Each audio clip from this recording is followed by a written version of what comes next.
सरे ग रे सा गा मा ये रे रे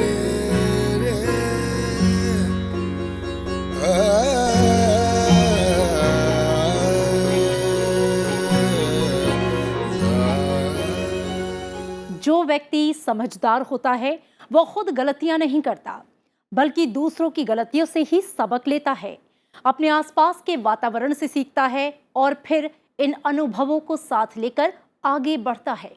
हमें भी अपनी लाइफ में इस फॉर्मूले को अपनाना चाहिए। दरअसल जिंदगी हमें कदम कदम पर सीख देती है, इसलिए हर दिन कुछ सीखिए, हर दिन संभलिए और चलते रहिए। लेकिन जिंदगी से ये कहना कभी मत भूलिए, लव यू जिंदगी। नमस्कार, मैं हूं आपके साथ अमृता चौरसिया।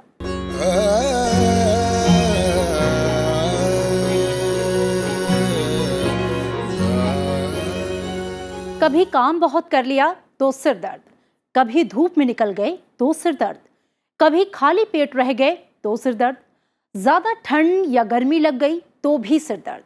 कितना कॉमन है ये सिर दर्द। कहीं ये कॉमन सिर दर्द माइग्रेन तो नहीं, जिसके जद में आज हर दूसरा शख्स है।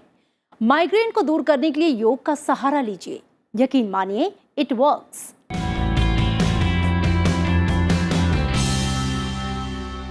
आप सभी ने जीवन में कभी ना कभी सिरदर्द ज़रूर अनुभव किया होगा।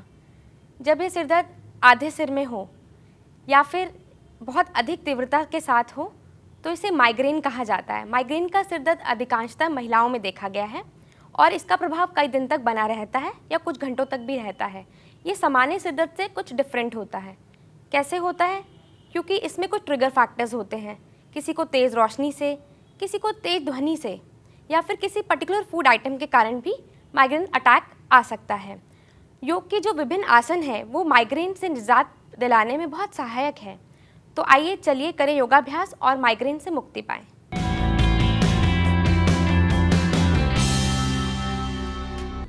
पहला अभ्यास, प्रसारित पादहस्तासन। अपने दोनों पैरों के बीच 2 से 2.5 फीट का अंतर दें। अब श्वास भरते हुए दोनों भुजाओं को ऊपर उठाएं और श्वास छोड़ते हुए कमर से आगे की ओर झुकें और दोनों हथेलियों को भूमि से स्पर्श करने का प्रयास करें। गर्दन को आगे झुकाएं। सामान्य श्वास प्रश्वास के साथ आसन में बने रहें। जिन्हें हाई बीपी की समस्या हो, कमर दर्द से पीड़ित लोग इस अभ्यास को ना करें। श्वास भरते हुए धीरे से वापस आएं और श्वास छोड़ते हुए दोनों भुजाओं को वापस ले आएं।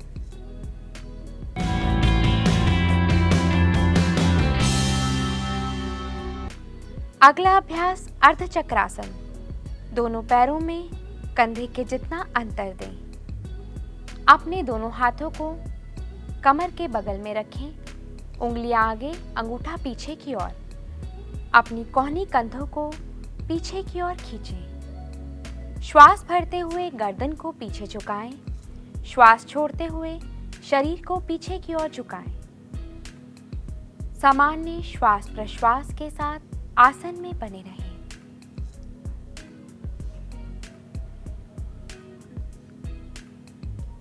श्वास भरते हुए धीरे से गर्दन को वापस लाएं और श्वास छोड़ते हुए भुजाओं को पूर्व स्थिति में ले आएं और विश्राम करें।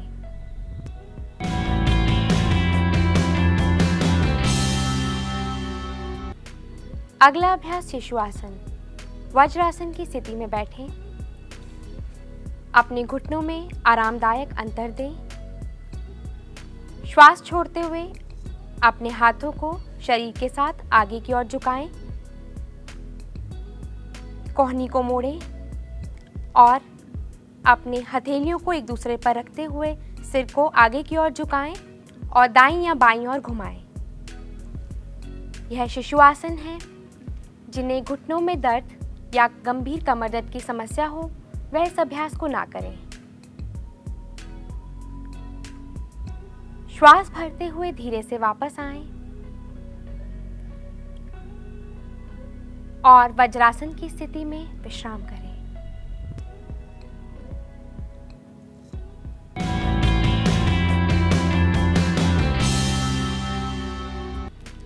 अगला अभ्यास मार्जरी आसन। अपने घुटनों के बल खड़े हो जाएं। अपने घुटनों में, पैरों में कंधे के जितना अंतर दें। अब धीरे से शरीर को आगे की ओर झुकाते हुए दोनों हाथों को कंधों के नीचे जमीन पर रखें। अब श्वास भरते हुए गर्दन को ऊपर उठाएं और कमर के निचले भाग को अंदर की ओर खींचें और श्वास छोड़ते हुए कमर को ऊपर की ओर और गर्दन को अंदर की ओर झुकाएं। इस अभ्यास को 2 बार और दोहरा जाएं। जिन्हें घुटनों में दर्द की समस्या हो वे इस अभ्यास को सावधानी पूर्वक करें।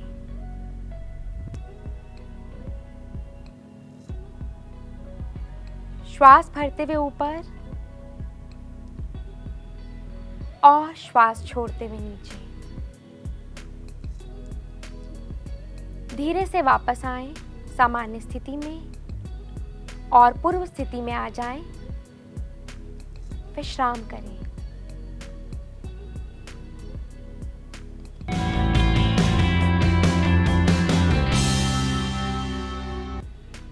पर्वतासन। आप धीरे से अपने पैर के अंगूठों को अंदर की ओर घुमाएं। अपने घुटनों को उठाएं, बटक्स को ऊपर की ओर उठाएं और श्वास छोड़ते हुए गर्दन को अंदर की ओर झुकाएं। यह पर्वतासन का अभ्यास है। पर्वतासन का अभ्यास जिन्हें हाई बीपी की समस्या हो सावधानी पूर्वक करें। श्वास छोड़ते हुए धीरे से वापस आ जाएं और विश्राम करें।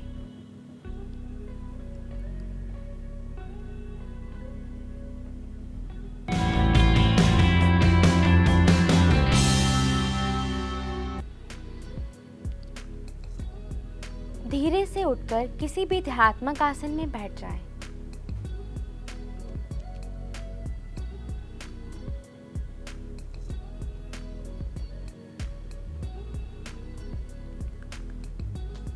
अपनी कमर गर्दन को सीधा करें। दोनों हाथ ज्ञान मुद्रा में, आंखें कोमलता से बंद। अब हम वातनेति का अभ्यास करेंगे। वातनेति के अभ्यास के लिए दोनों नासिका रंध्रों से तीव्र गति के साथ श्वास प्रश्वास इनहेलेशन एक्सहेलेशन करें। 20 आवृत्तियां इस अभ्यास की कर जाएं।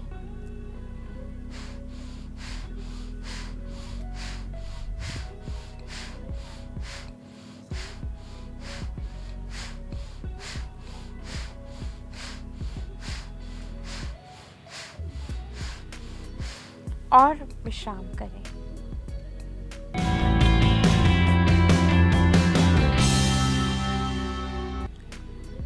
अगला अभ्यास नाड़ी शोधन प्राणायाम। कमर गर्दन को पुनः सीधा करें। आंखें कोमलता से बंद। अपने बाएं हाथ से ज्ञान मुद्रा बनाएं। उसे बाएं घुटने पर रखें और दाएं हाथ से प्राणायाम मुद्रा बनाएं।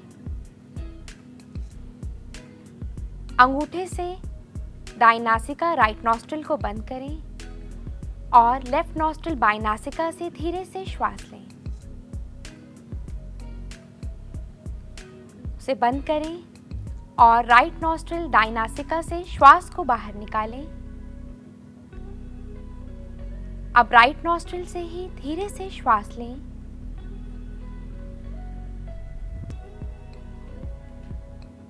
श्वास लेने के पश्चात नासिका को अंगूठे से बंद करें और लेफ्ट नॉस्ट्रिल से पूरा श्वास बाहर। इस प्रकार नाड़ी शोधन प्राणायाम की एक आवृत्ति पूर्ण हुई। 2 आवृत्तियां इसी प्रकार और कर जाएं। नाड़ी शोधन प्राणायाम आपके मन को शांति प्रदान करता है, माइग्रेन के प्रबंधन में सहायक है।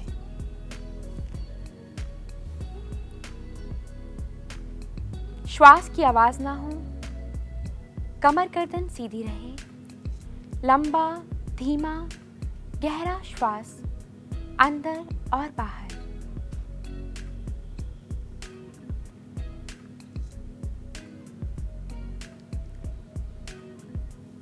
अभ्यास पूर्ण करने के पश्चात धीरे से वापस आ जाएं।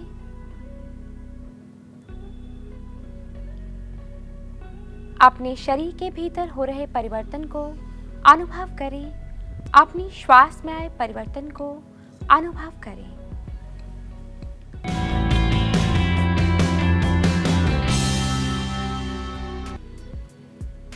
अब हम ध्यान के अभ्यास के और अग्रसर होंगे।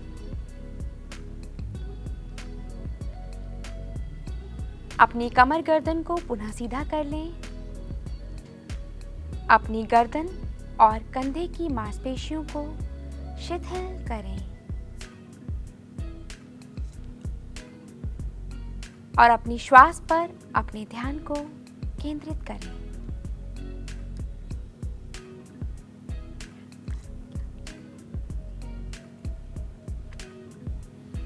लंबा गहरा श्वास लें और धीरे से छोड़ें।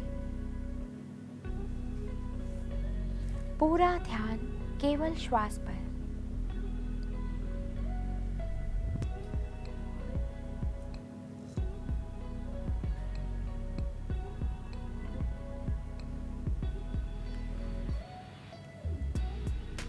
श्वास पर ध्यान देने से मन धीरे धीरे निर्विचार होने लगता है।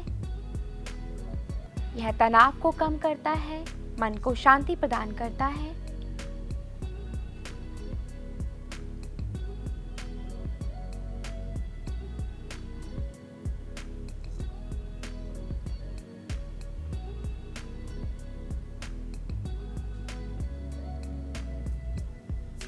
धीरे से वापस आएं। अपने दोनों हाथों को परस्पर जोड़ें।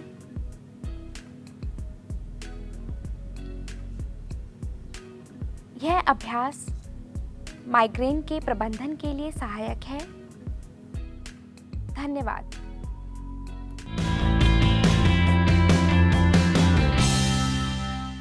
माइग्रेन को नजरअंदाज करना घातक हो सकता है। जरूरी यह है कि हम अपनी दिनचर्या को इस हिसाब से ढालें कि माइग्रेन का अटैक होने की जो परिस्थितियां हैं वो ही पैदा ना हो। और इसके लिए योग एक रामबाण की तरह काम करता है। लेकिन इसके साथ ही साथ खान पान की आदतों और डाइट का ख्याल रखना भी माइग्रेन से जूझ रहे लोगों के लिए बेहद जरूरी है। कैसे? Let's have a look. Hello everyone, this is dietitian Nidhi Sahani. आज मैं आपसे माइग्रेन के बारे में बात करना चाहती हूँ। आजकल देखा गया है अक्सर हर एज ग्रुप के बंदे को हेडेक हो रहा है और वो है माइग्रेन में कन्वर्ट हो जाता है। माइग्रेन का सबसे बड़ा कारण है vasoconstriction and vasodilation of your nerves. जब नर्व्स वेसोडाइलेट होती हैं वो आपके सर के ऊपर प्रेशर डालती हैं, जिसकी वजह से आपको सर में दर्द होता है। इसका मेन कारण है जो हमारा सेडेंट्री लाइफस्टाइल है, एक्सरसाइज ना करना, ऑनलाइन काम चल रहे हैं, ऑनलाइन बैठे बैठे काम करना, जिसकी वजह से कोई एक्सरसाइज नहीं हो रही है, जिसकी वजह से ऑक्सीजन सप्लाई टू ब्रेन भी कम हो गया है। साथ ही हार्मोनल इम्बैलेंस, हम इतना पैकेट फूड और इतना इंस्टेंट फूड खाने लग गए हैं जिसकी वजह से हार्मोन्स गड़बड़ा गए हैं और हमारे को ऐसी प्रॉब्लम्स होनी शुरू हो गई हैं जो हमने कभी सोचा भी नहीं था, जैसे PCOD, thyroid, diabetic issue, high insulin level etcetera, जिसकी वजह से फर्दर माइग्रेन प्रॉब्लम भी देखी गई है। माइग्रेन एक ऐसा सर दर्द होता है जो आपकी एक साइड पे होता है, जिसकी वजह से हमारे को साउंड सेंसिटिविटी भी हो जाती है और लाइट सेंसिटिविटी भी। मतलब ना हमारे को जिसको ये पेन हो रहा है वह आंखें प्रॉपर्ली खोल पाता है, ना ही वह आवाज़ को झेल पाता है। तो ऐसा क्या करें कि हम इस एपिसोड ऑफ माइग्रेन को कम कर सकें या फिर हम अपने माइग्रेन जब हमारे हो रखा है उससे रिलीफ पा सकें। सबसे पहले अगर आपको माइग्रेन है तो प्रोसेस्ड फूड, चीज़, इन चीज़ों को अवॉइड करें। या फिर अगर आप अल्कोहलिक हैं या अल्कोहल ज़्यादा कंज्यूम करते हैं तो अल्कोहल ना लें, क्योंकि अगर हम कोई भी कैफिनेटेड या अल्कोहलिक ड्रिंक पीते हैं उससे हमारी बॉडी में डिहाइड्रेशन होता है, जिसकी वजह से भी सर में दर्द होता है जो माइग्रेन में कन्वर्ट हो जाता है और जो हम सह नहीं पाते हैं। साथ ही कई लोग वेट लॉस करते हैं तो वह भूखे रहना शुरू कर देते हैं। अगर हम स्टार्व करते हैं तो भी माइग्रेन अटैक आ सकता है, जो सहन करना बहुत मुश्किल होता है।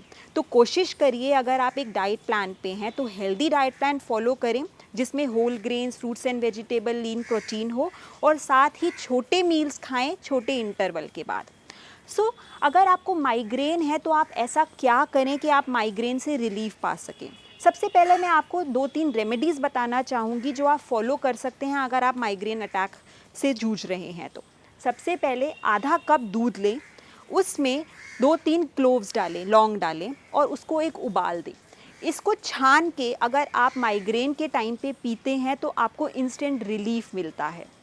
अगर आपका माइग्रेन एसिडिटी के कारण है तो अपनी एसिडिटी को कंट्रोल में रखें, जिससे या तो हम खाना खाने के बाद इलायची खा सकते हैं, थोड़ी थोड़ी देर के बाद सौंफ का या अजवाइन का पानी पी सकते हैं। और अगर आपको बहुत ही एसिडिटी है और माइग्रेन भी हो रहा है और कंट्रोल में नहीं आ रहा है तो एक काम करें कि नींबू को 2 हिस्सों में काट लें, उसको फिर बर्नर के ऊपर आधे मिनट तक बर्न करें और उसके ऊपर थोड़ा सा जीरा पाउडर और थोड़ा सा हल्दी और काला नमक डाल के उसको चाटें। इसको करने से आपकी एसिडिटी में तो रिलीफ आएगा ही, साथ ही साथ माइग्रेन में भी बहुत अच्छा रिज़ल्ट मिलेगा।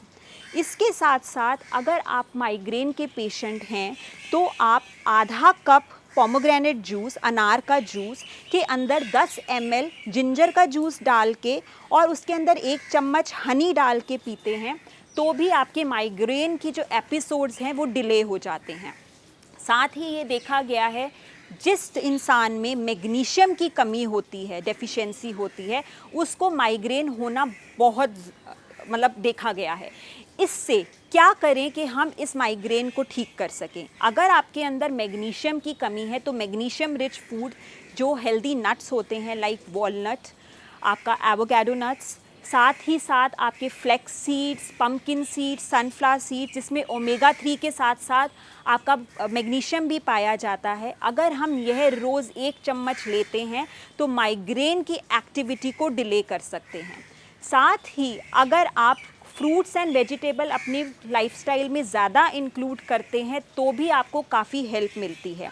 इसको खाने से हम एक तो एसिडिटी और डाइजेशन को इम्प्रूव करते हैं, जिससे हमारी बॉडी का मेटाबॉलिज्म कंट्रोल में अच्छा हो जाता है। साथ ही हमारे ब्रेन को प्रॉपर ऑक्सीजन मिलती है, जिससे हम सर दर्द से दूर रहते हैं। अगर आपको माइग्रेन अटैक है तो आप बनाना या फिर कोकोनट वाटर ले सकते हैं, जिसमें सेरोटोनिन होता है जो आपकी सेरोटोनिन एक्टिविटी को एनहांस करता है, जिससे सर दर्द में इंस्टेंट रिलीफ मिलता है।